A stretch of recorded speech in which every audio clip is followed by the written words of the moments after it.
Happy Thanksgiving. It is Illinois in Focus daily on this Wednesday, the day before Turkey Day, as we've got several things to tackle to get you into the holiday week and enjoy that turkey dinner.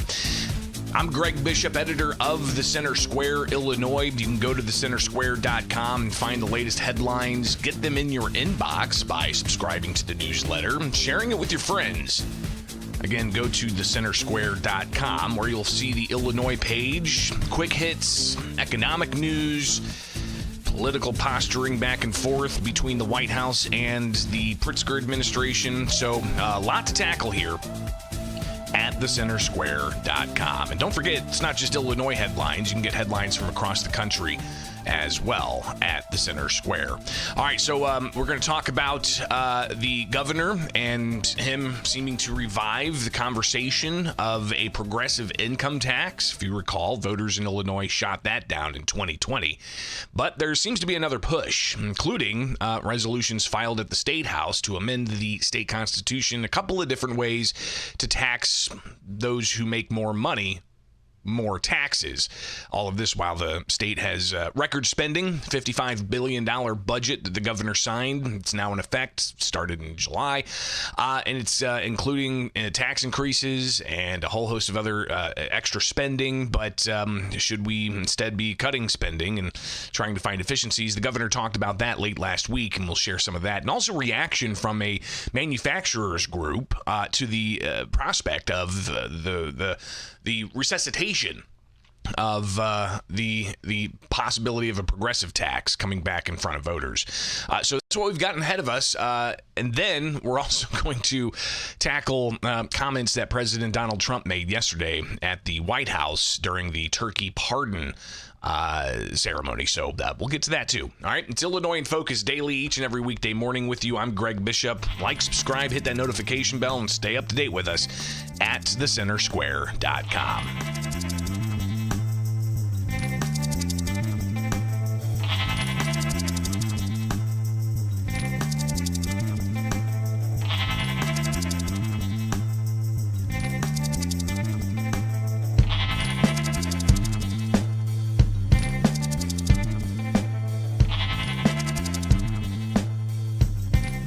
And the people of Chicago want us to go there. And if you look at the crime that's taken place in Chicago in the last 2 weeks, just take a look. It's on the front page of every newspaper. It's out of control.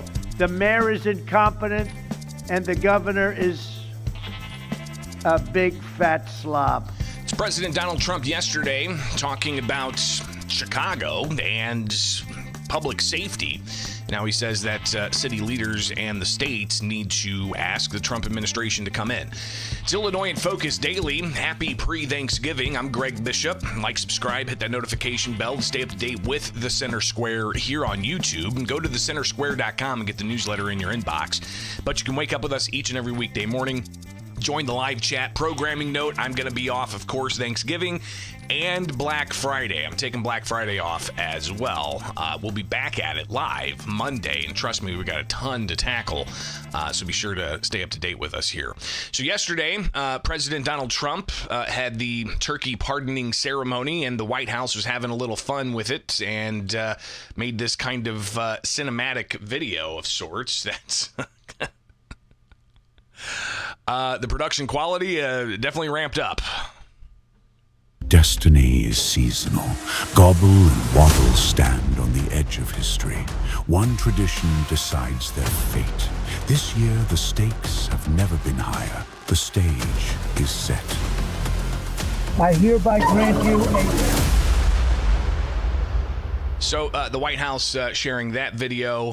They also shared another short edit of Pardon Day at the White House, where President Donald Trump talked to guests and ultimately pardoned the birds. Here is that video.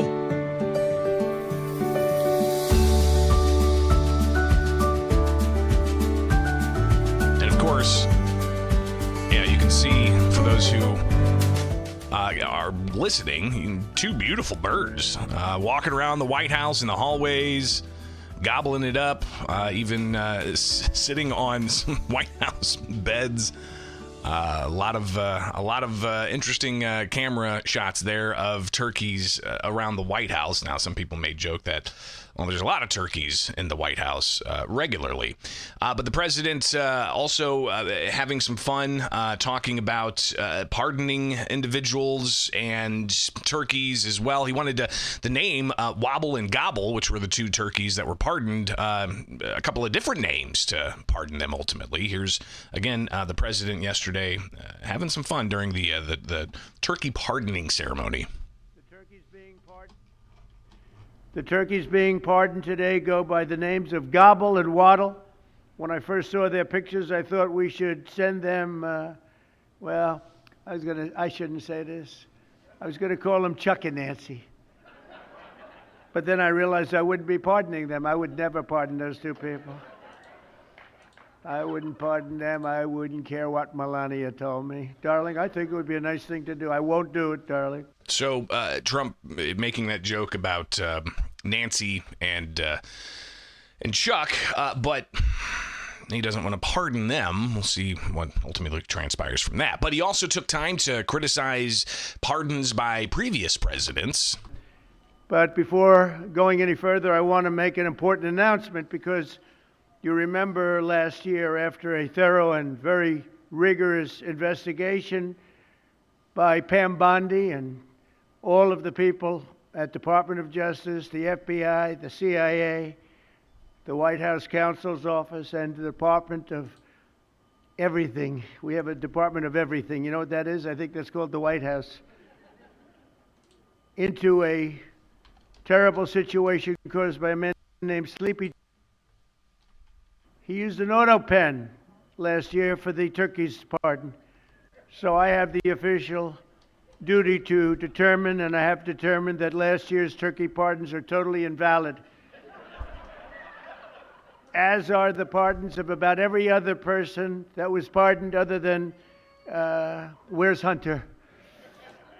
No, Hunter's was good. That was the one pardon, Pam, that was good, right? The rest of them are all invalid. I don't know what the hell you're going to do about that, but now we're going to take a little of the joking. That is a mess. But they're hereby null and void. The turkeys known as Peach and Blossom last year have been located, and they were on their way to be processed. In other words, to be killed. But I have stopped that journey, and I am officially pardoning them, and they will not be served for Thanksgiving dinner. We saved them in the nick of time. This one has plenty of time, but they were saved in the nick of time. So not only is he pardoning this year's pair of turkeys, he's also pardoning the pair of turkeys from last year, saying that those were invalid because the pardons were signed with an auto pen. Interesting how the president works in these types of things in jest. But he also took time to be thankful. The president thanked a whole host of individuals and organizations, including the National Guard. And I want to thank the National Guard. I want to thank Pete Hegseth. The job you've done here is incredible. And I hear you having the same kind of success in Memphis, Tennessee, where you had an even worse situation. And Memphis crime is down 64% in 3 weeks. And by the time you have 4 or 5 weeks, you're going to have it down almost where there won't be crime. And we could do that in Chicago, by the way, if they would let us.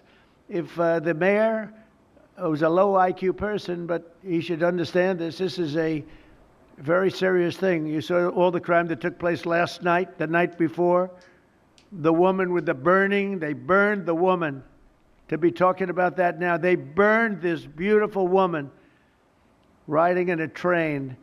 A man was arrested 72 times. 72 times, think of that. and they'll let him out again. The liberal judges will let him out again. But we're ready to go. You know, we've been moving toward Chicago. We have a governor that thinks it's wonderful that only like 7 people were killed this week. But we are moving toward doing it, and we're going to, if crime gets, it's horrible what's happening in Chicago. We could make Chicago a safe city in a period of 4 weeks. In a period of 8 weeks, 9 weeks, 10 weeks, it would be totally safe. And the people of Chicago want us to go there. And if you look at the crime that's taken place in Chicago in the last 2 weeks, just take a look. It's on the front page of every newspaper. It's out of control. The mayor is incompetent, and the governor is a big fat slob. He ought to invite us in, say, please make Chicago safe. We're going to lose a great city if we don't do it quickly. Make Chicago, we'll do the same thing as we did in D.C., the same thing as we did everywhere we've gone. It's become almost instantly safe. And I want to do it in Chicago. So Governor Pritzker, if you're listening, let's get your act together. Invite us in. We're going to make your place so safe. You're not going to have these crimes that are making the newspapers and the front page of every newspaper and television story, news story.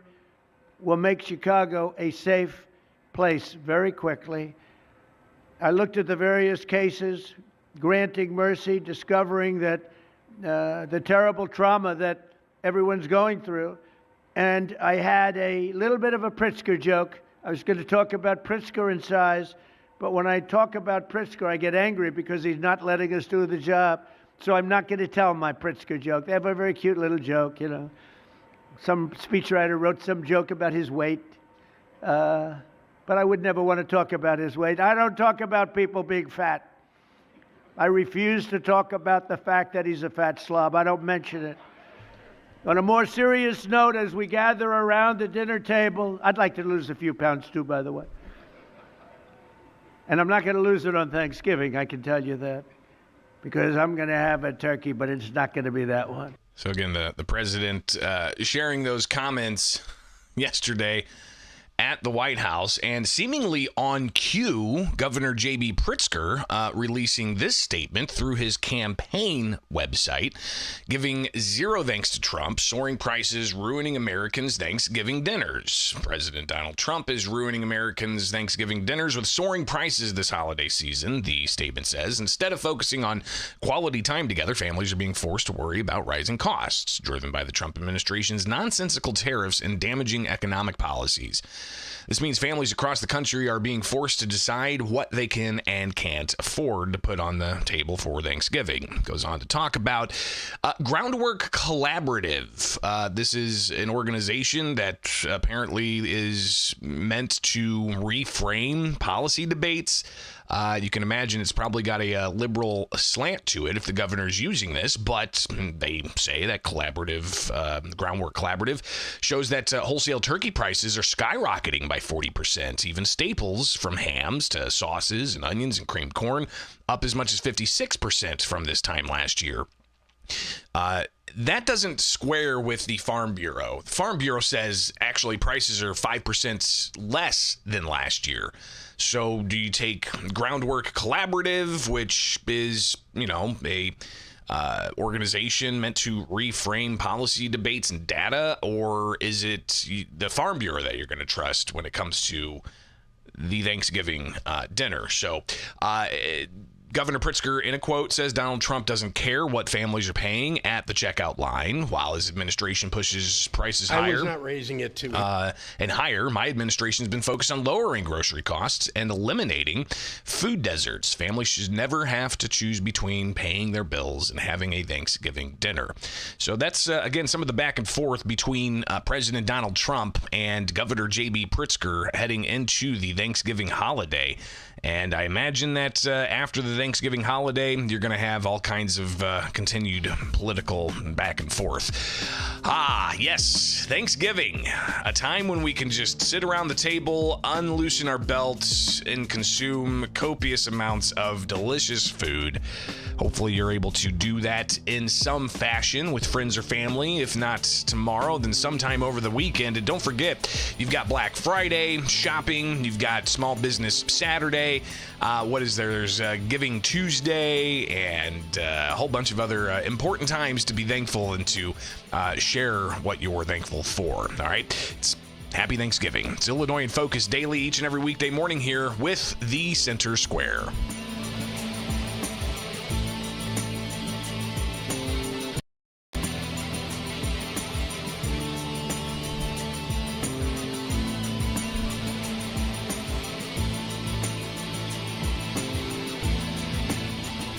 But I do think a graduated system is better than a flat tax system. And so if there's a possibility for us to have a system like that, it's better than the one we have. It's Governor J.B. Pritzker late last week being asked about tax policy on the heels of debates about reviving the progressive income tax, and even former Governor Pat Quinn proposing a 3% surcharge on millionaires.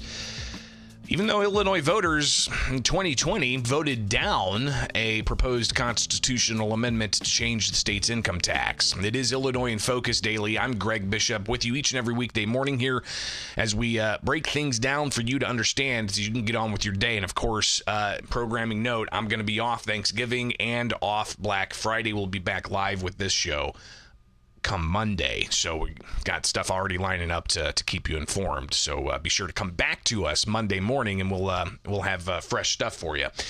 No leftovers, I promise. So let's get into this. Last week, we heard from Governor Pat Quinn, former Illinois governor.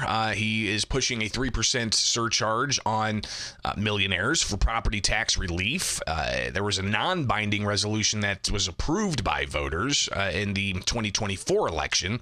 And now Quinn is looking to get a binding proposed change to the Constitution of the state of Illinois to have a 3% surcharge. Now, this would be different than the progressive tax that voters shot down back in 2020, and that was a question that Governor J.B. Pritzker supported. I mean, he put millions of dollars behind this and went further to discuss the issue of how to change the state's flat income tax to a progressive one.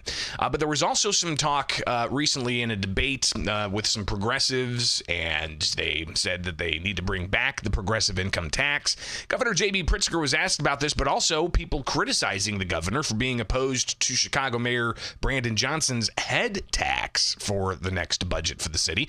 Pritzker said that he's foursquare opposed to that punishes job creators.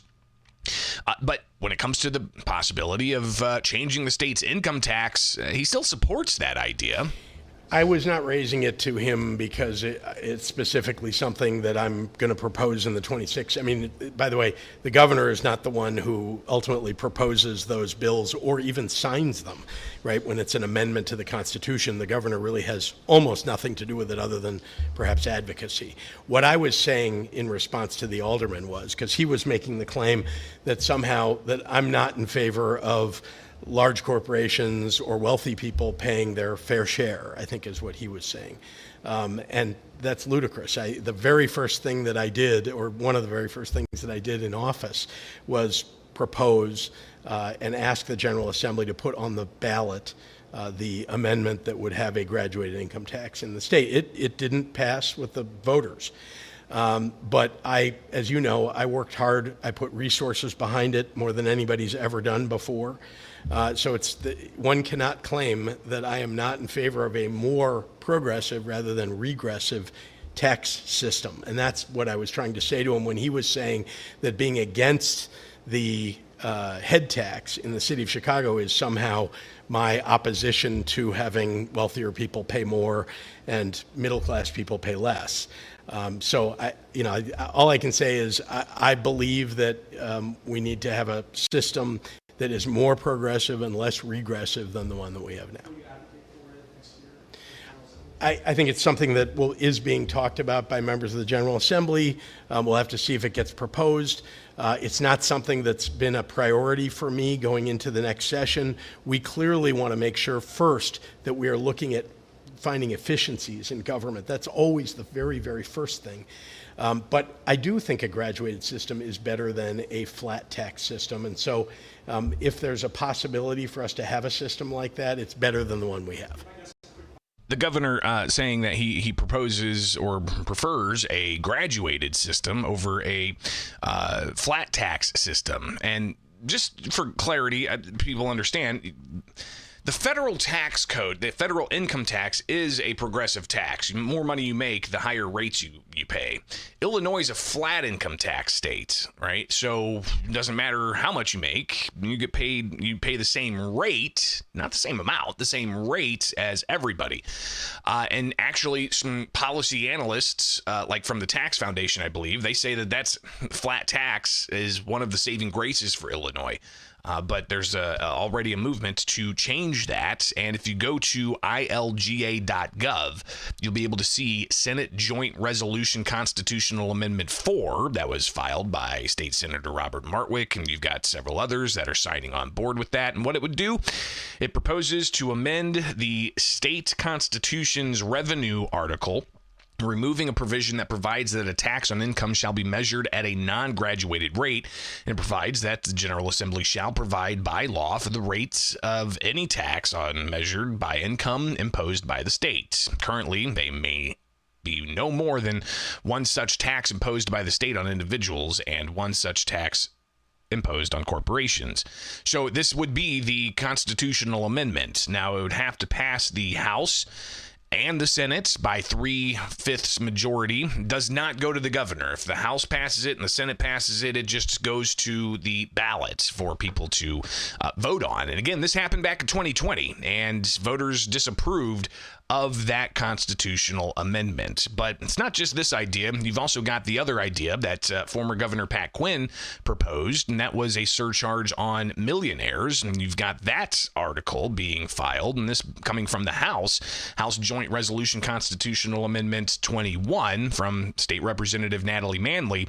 And what that does is it proposes to amend the revenue article of the Illinois Constitution, provides an additional income tax shall be imposed on individuals in an amount equal to 3% of the portion of the individual's net income that is greater than $1 million, provides that of the revenue collected, 50% shall be used for property tax relief and 50% distributed to school districts solely on a per pupil basis. And this is an effort to provide some kind of property tax relief. Does it really address the main drivers of Illinois having the highest property taxes? There's a lot of argument there, no question. But listen, there's all kinds of different resolutions that are filed, and you can actually go to the Illinois General Assembly website and find those. And in particular, look for, Senate Joint Resolution Constitutional Amendments. There's 7 of them. You've also got House Joint Resolution Constitutional Amendments. There's 22 of them. And some of the topics, term limits. Somebody filed a term limits bill. Parental rights, having that as a constitutional amendment. Different types of things there. Voting qualifications and such. And then you look at some of the House constitutional amendments. Bill of Rights, carrying firearms. And these are some that aren't going anywhere. You can imagine, legislative redistricting, constitutional amendments, amendments about balanced budgets. So this would be worth looking at as to what some of the options are for constitutional amendments. But will the prospect of a progressive revenue tax be the one that advances? Where's the constitutional amendment being proposed to address the state's pension crisis? Maybe saying, hey, we can diminish some of the benefits because it's just too expensive. Should voters be asked about that? Finally get that on the table. What about, term limits, for instance, or the redistricting commission, to have an independent commission tackle redistricting instead of having politicians do the redistricting every 10 years. So clearly there's ongoing conversation about all of this, and the Technology and Manufacturing Association Association put out this statement yesterday after all of this talk, and we'll just read through this together. At a recent candidate forum, the 4 top Democrat candidates for comptroller announced their support for reviving a state constitutional amendment to impose a progressive income tax in Illinois, the same progressive tax manufacturers and small businesses fought against and Illinoisans rejected in 2020. The call from Democrat candidates comes in the heels of Governor Pritzker's announcement a week earlier that Illinois needs a progressive income tax and is a reflection of the Democrats' priorities. On top of supporting a progressive tax, each of the candidates also claimed the $55 billion budget that Springfield passed for 2026 did not spend enough or include enough tax hikes. Small and mid-sized manufacturers questioned when the damage being placed on our working families and businesses will end. Here's a quote from TMA's Executive Vice President Dennis Lacombe. The rhetoric to revive a progressive tax is not only reckless but dangerous. Prospective businesses will hear and avoid Illinois. Struggling working families will no longer be able to afford to live here and move elsewhere. And manufacturers and businesses looking to expand in this state will have to account for added taxes. It goes on to say, hasn't Springfield done enough damage already? From the unaffordable energy and transit bills that were passed in veto session to decoupling from federal tax cuts that would put more money back in the hands of our manufacturers, the policies coming out of Springfield continue to stifle economic growth and hurt those needing support most. Small and mid-sized manufacturers are already struggling to keep up. A progressive tax would be backbreaking. It goes on to say that TMA was part of the campaign to oppose the progressive tax, and it's after Governor J.B. Pritzker, they say, spent nearly $60 million in order to promote it, but that $60 million didn't get it across the threshold for it to become a constitutional amendment. You've got Lacombe continuing saying it's time to put this path toward a progressive tax to bed instead of wasting time and money and resources to sell a failed product to voters rejected. Let's come together and come up with real common sense solutions that balance our budget, ease the burden on working families, creates an environment in Illinois where small businesses and their employees can thrive and prosper. So that's the statement released yesterday by the Technology and Manufacturers Association opposing a progressive tax. And as they said there, why don't we come together for common sense solutions that balance the budget and make a more friendly business climate? And you had the governor not long ago say, we do need to have revenue growth by economic growth. And he says that he's a capitalist, but he's passed and enacted a slew of tax increases practically every year since he came into office in 2019 and continues to spend more and more and more. The governor has spent $16 billion annually more since coming into office, 40+% increase in spending, right? I mean, it was like $38 billion when the governor came into office. Now we're spending $55 billion plus, and the tax revenue continues to increase. But the governor, he says, listen, he's more focused on efficiencies in the state's budget. Well, as you know, we don't pass a new budget until, well, sometime in the spring. It's quite a difficult endeavor to find $200, $300, $400 million of cuts, let alone, more if we need to. And so trying to get each agency to find that much within their budget for the coming year and how they would ramp down a program that is currently running, or how they might find efficiencies to continue to run a program as well as it was with less money. Those are all difficult things, and so that's why it takes longer than I know there are Republicans who have demanded to see what does that look like. The reality is that it takes some time for our agencies to come up with those ideas, and it's a discussion more than it is some kind of report on which we're all going to vote. So the governor saying that, listen, that executive order he put out last month saying find 4% efficiencies in the state's budget, there's not going to be a report necessarily. It's going to be voted on, he says. He's just telling them to tighten the belt as we head into the Thanksgiving holiday weekend. We'll, of course, continue to monitor what happens. It's still early in the election process, but any constitutional amendment that's proposed has to get approved by the General Assembly by early May in order for there to be enough time to vet it and get it onto the ballot for November. But before all of that, we've got a March primary election with tons to tackle there. So, obviously, keep it with the Center Square, and we'll keep you posted. It is Illinois in Focus Daily, with you each and every weekday morning here with the Center Square.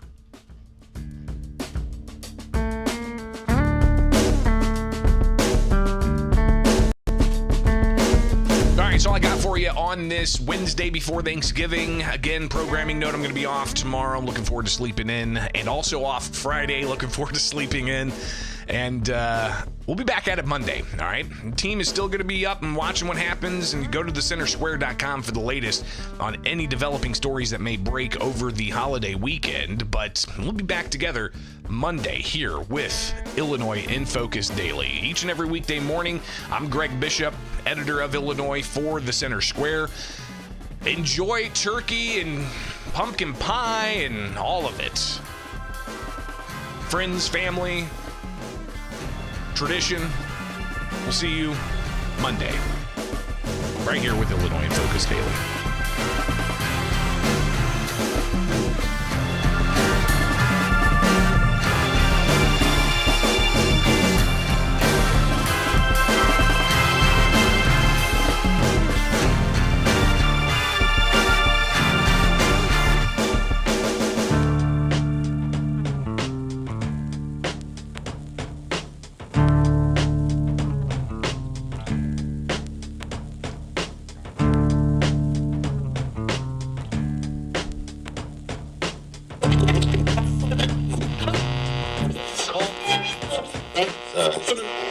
Red.